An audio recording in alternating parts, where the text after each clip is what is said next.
Hello everyone, I am Neelam from right to education. आज के इस सेशन में हम आप ही की पाठ्य पुस्तक कक्षा 6 आमोदनी चतुर्दश पाठ है विभक्ति के अभ्यास प्रश्न। हर प्रश्न के कारण बताकर बहुत ही सरल तरीके से सॉल्व करेंगे।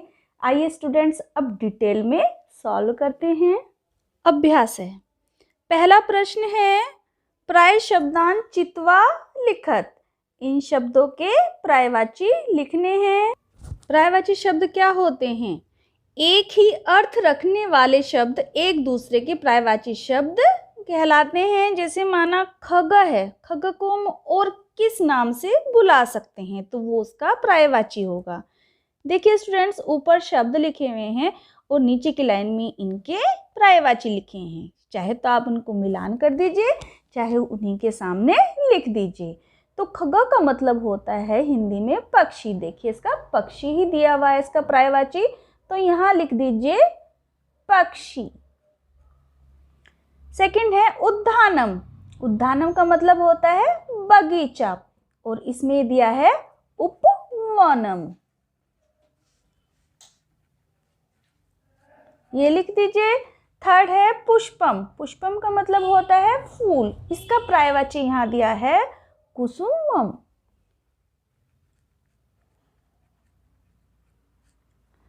नेक्स्ट है सूर्य। सूर्य सूरज, सूरज का पर्यायवाची होता है भास्कर है। नेक्स्ट है वायु। वायु का मतलब होता है हवा, और इसका पर्यायवाची यहां पर दिया है पवनः। नेक्स्ट है मत्स्य। मत्स्य मतलब मछली।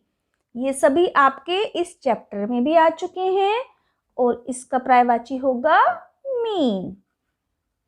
यानी कि जो एक ही अर्थ रखने वाले शब्द होते हैं, ये हमारे पर्यायवाची हैं। देखिए दूसरा प्रश्न है, उच्चारणम कुरुत है।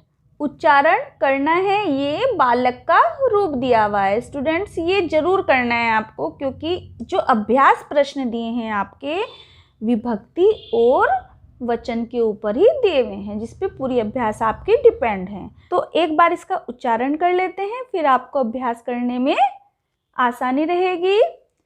जैसे विभक्ति है ये प्रथमा द्वितीय तृतीय चतुर्थी पंचमी षष्ठी सप्तमी संबोधन, और ये एक वचन द्विवचन बहुवचन है। तो प्रथमा विभक्ति का एक वचन है बालक है, बालको बालकाः, बालकम बालको बालकान, बालकेन बालकाभ्याम, बालकेः बालकाय बालकाभ्याम बालकेभ्यः, बालकात् बालकाभ्याम बालकेभ्यः, बालकस्य बालकयोः बालकानां, बालके बालकयोः बालकेषु। संबोधन में हे बालक, हे बालको, हे बालकः। अभ्यास कार्य का पहला प्रश्न है, कोष्ठकात् उचित पद प्रयोगेन रिक्त स्थानी पूर्यतः। ये आपको कोष्ठक में दिए हैं कुछ उचित शब्द प्रयोग करके आपको रिक्त स्थानों की पूर्ति करनी है, यानी रिक्त स्थान को पूरा करना है। पहला है धनिकः डैश धनम ददाति। एक दिया है निर्धनम, दूसरा दिया है निर्धनाय। देखिए अब इसको हम कैसे भरेंगे, पहले हम लोग इसका हिंदी में अर्थ निकालेंगे। स्टूडेंट्स ध्यान से सुनिएगा। धनिय धनम ददाति, धनी लोग यानी कि अमीर गरीबों को धन देता है, तो इसमें को आया, ठीक है। और को में हमारी कौन सी विभक्ति लगेगी? चतुर्थी विभक्ति लगेगी, यानी कारक संपादन होगा और इसके लिए को विभक्ति लगेगी। देखिए चौथे का फिर हमारा यहाँ पर मैंने इसलिए रूप लिखाए थे आपको, चतुर्थी है और यहाँ पे आया हमारा बालकाय। तो यहाँ पे पता लगा निर्धनाय क्यों आया, क्योंकि यहाँ पर को आया है, और जो कि हमारी चतुर्थी विभक्ति को शो करता है। इसी तरह से ये सारे के सारे आएंगे। जैसे दूसरा है बालय डैश सह विद्यालयम गच्छति। बालय यानी छोटा बालक है, के साथ विद्यालय जाता है। तो किसके द्वारा जाता है? वो हमारे जनकेन के द्वारा जाता है, यानी कि पिता के द्वारा। जनक जो है पिता को बोलते हैं। और इसमें हमारी विभक्ति लगेगी के द्वारा। हमारा किस में आ रहा है? कारक करण में आ रहा है, ठीक है, क्योंकि वो क्रिया का साधन है, वो पिता के द्वारा जा रहा है। तो हमें इससे ये पता लगेगा कि ये तृतीय विभक्ति में आएगा और एक वचन आएगा क्योंकि अकेला बालक है। तो देखिए ये रहा तृतीय विभक्ति का एक वचन आ गया हमारा बालकेन। इसी तरीके से हमारा क्या आ जाएगा यहाँ पर? जनकेन।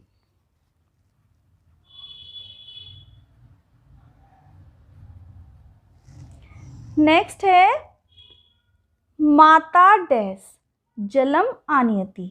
माता कहाँ से जल लाती है? कुएं से जल लाती है। देखिए इसमें से आ रहा है, ठीक है, और ये पृथकता के संबंध में, क्योंकि कुएं से पानी अलग हो रहा है, तो इसमें कारक आपादान लगेगा। और से हमारा आ रहा है, देखिए यहाँ पर पंचमी विभक्ति में, और पंचमी विभक्ति में देखिए बालकात आ रहा है। आप इससे बालक के रूप से मेल कर लीजिएगा, आपके रिक्त स्थान बहुत इजीली तरीके से भरे जाएंगे। तो देखिए यहाँ पर हमारा आएगा कुपात, ठीक है। किस तरह से आया कुपात, अब समझ में आया? तो माता कुएं से जल लाती है। नेक्स्ट है नरेशः डैश वस्तुतानि क्रीडाति। नरेश मतलब एक नाम है, वो वस्तु लाता है, कहाँ से? बाजार से लाता है। तो सेम वही है, आपनात आएगा इसमें पंचमी विभक्ति, दूर कर रहा है, दूर से के संबंध में हमारा से आता है, तो उसमें पंचमी विभक्ति लगती है जैसे ऊपर लगा है। नेक्स्ट है जना। जना बहुत सारे हैं, बहुवचन है। भ्रमति मतलब लोग घूमते हैं, तो यहाँ पर आएगा उद्यानेषु। जैसे यहाँ पर सप्तमी विभक्ति में बहुवचन में बालकेषु आया है, इस तरह से उद्यानेषु आएगा, क्योंकि जन लोग बहुत सारे हैं, उद्यानेषु। इसी तरीके से स्टूडेंट्स ये भरे जाएंगे, कंफ्यूज मत कीजिएगा। आपको इसकी हिंदी निकाल करके देखना है कौन सा कारक यूज हो रहा है, फिर उस कारक चिन्ह का यूज करते हुए हम विभक्ति देख लेंगे। दूसरा प्रश्न है प्रश्न नाम उत्तराणी लिखत। प्रश्नों के उत्तर लिखने हैं। स्टूडेंट्स ये संस्कृत में दिए हैं और संस्कृत में ही इनका उत्तर लिखना है। पहला प्रश्न इस प्रकार है बालका केन क्रीडन्ति। बालक किससे खेलते हैं? बालकः कन्दुकेन क्रीडन्ति। बालक गेंद से खेलते हैं। दूसरा है इसमें यूयं कस्य विद्यालयं गच्छत। तुम सब विद्यालय किस लिए जाते हो? उत्तर इस प्रकार है यूयं शिक्षायै विद्यालयं गच्छत। शिक्षायै शिक्षा के लिए, तुम सब शिक्षा के लिए विद्यालय जाते हो। नेक्स्ट है फलानि कभ्यः पतन्ति। फल किससे गिरते हैं? उत्तर इस प्रकार है फलानि वृक्षेभ्यः पतन्ति। फल वृक्ष से गिरते हैं। नेक्स्ट है प्रातः कस्य प्रकाशः भवति। सुबह किसका प्रकाश आता है? प्रातः सूर्य से प्रकाशः भवति। सुबह सूर्य का प्रकाश आता है। नेक्स्ट है जना कुत्र विचरन्ति। लोग कहाँ घूमते हैं? कुत्र कहाँ? जनाः उद्यानेषु विचरन्ति। लोग बगीचे में घूमते हैं। तीसरा प्रश्न इस प्रकार है कोष्ठकेषु दत्तेषु शब्देषु उचितां विभक्तं प्रयुज्य वाक्यानि पूर्यते। देखिए कोष्ठक में एक शब्द दिए हैं, उसकी उचित विभक्ति लगा करके आपको वाक्य को पूरा करना है। देखिए त्वं डैश पीबसि और हमारा दुग्धम दिया है, तो इसका आपको ये देखना है कि इसमें हिंदी लगा करके कौन सा कारक यूज हो रहा है। देखो तुम दूध पीते हो, ये तुम्हारा कर्म है, क्या? दूध पीना, तो इसकी द्वितीय विभक्ति लगेगी, जैसे बालक है बालकम होती है दूसरी, तो इस यहाँ पर आ जाएगा दुग्धम। दुग्धम सेम आएगा स्टूडेंट्स जो दिया है। दूसरा है सुरेशे डैश पुस्तकम यच्छति। यच्छति का मतलब होता है देना। तो सुरेश अपने मित्र को पुस्तक देता है, तो इसमें को आ रहा है स्टूडेंट्स। तो को में हमारी चतुर्थ कारक संप्रदान लगेगा। ये देखिए को आ रहा है, ठीक है, जिसके लिए क्रिया की जा रही है। तो हमारी इसमें चतुर्थी विभक्ति ही लगेगी। चतुर्थी विभक्ति में देखिए बालकाय आ रहा है और एक वचन का लगेगा, क्योंकि मित्र एक है। तो मित्र का हो जाएगा मित्राय।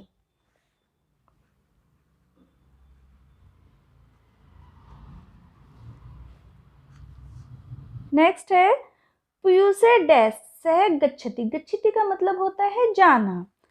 तो पीयूष के साथ जाता है, बालक के द्वारा, ठीक है ना, किसी के द्वारा जा रहा है वो। तो हमारा इसमें कारक यूज होगा करण तृतीय। तो बालक का तृतीय विभक्ति होगी हमारी बालकेन।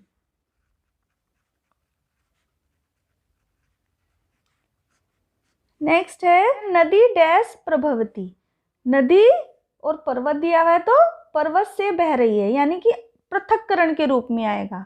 तो इसमें पंचमी विभक्ति लगेगी। जैसे बालकात होता है, तो ये हो जाएगा हमारा पर्वतात। बाल के से आप कंपैरिजन करिए, आपका इजी हो जाएगा, और आपके पाठ में भी दिया है। नेक्स्ट है रामे डैश पुत्र है। राम दशरथ का पुत्र है, तो इसमें षष्ठमी विभक्ति लगेगी, अधिकरण होगा। तो यहाँ पर आ जाएगा दशरथ सिय। नेक्स्ट है डैश कच्छपा भ्रमंती। बहुत सारे कच्छप हैं, यानी कि कछुए हैं जो भ्रमण करते हैं सरोवर में। तो यहाँ पर आ जाएगा हमारा सरोवरेषु, जैसे बालकेशु आया है।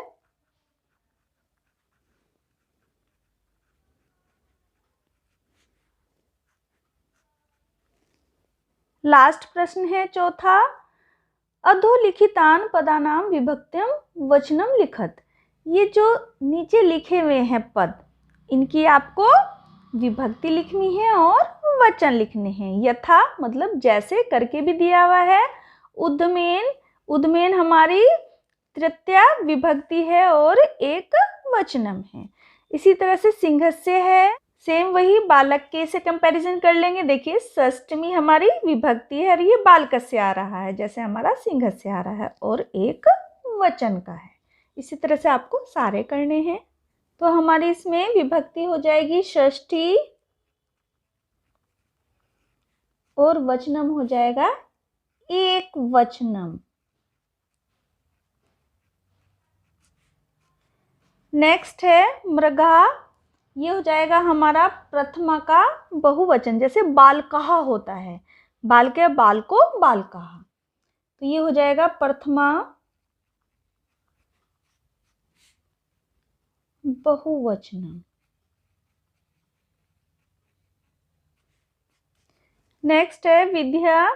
जैसे बालक होता है उसी तरह से प्रथमा विभक्ति का एक वचन हो जाएगा। तो यहाँ पर आएगा प्रथमा एक वचनम। नेक्स्ट है मूर्खाणाम। ये षष्ठी विभक्ति का बहुवचन हो जाएगा। देखिए जैसे षष्ठी में हम लोग बालक का कंपैरिजन करिए हैं, बाल का नाम, ये बहुवचन का और षष्ठ है, षष्ठी,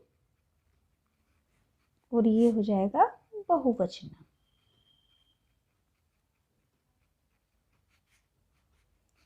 लास्ट है निंद्रिया। ये हो जाएगा तृतीय का एक वचन, तृतीय एक वचनम। तो इस तरीके से आपके चतुर्थ पाठ है विभक्ति के अभ्यास प्रश्न यहीं खत्म होते हैं स्टूडेंट्स। प्लीज आप मेरी वीडियो को लाइक, सब्सक्राइब और शेयर जरूर कीजिएगा। Thanks for watching my video.